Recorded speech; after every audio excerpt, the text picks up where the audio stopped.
મહુધા વિધાનસભાના મહોળેલ ગામમાં યોજાયો ખેડા જિલ્લા સાંસદ દેવુસિંહ ચૌહાણનો મતદાન અભિવાદન સમારોહ। મળતી માહિતી અનુસાર આજ રોજ મહુધા વિધાનસભાના મહોળેલ ગામની પાટીદાર વાડીમાં સાંજે 5 કલાકે મહુધા વિધાનસભાના ધારાસભ્ય સંજયસિંહ મહિડાના અધ્યક્ષસ્થાને જિલ્લા મહામંત્રી અપૂર્વ પટેલ, પૂર્વ જિલ્લા પંચાયત પ્રમુખ જયંતિભાઈ સોઢા, જિલ્લા તાલુકા સંગઠનના પદાધિકારીઓની ઉપસ્થિતિમાં ખેડા સાંસદ દેવુસિંહ ચૌહાણનો મતદાન અભિવાદન સમારોહ યોજવામાં આવ્યો હતો, જેમાં ખૂબ મોટી સંખ્યામાં ભાજપના કાર્યકર્તાઓ હાજર રહ્યા હતા।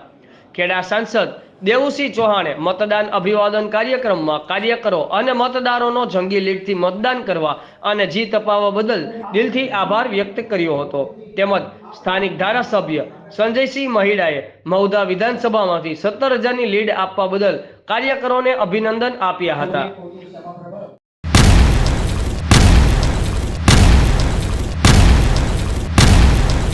दिव्य सरदार न्यूज, सब पर नजर, सबकी खबर।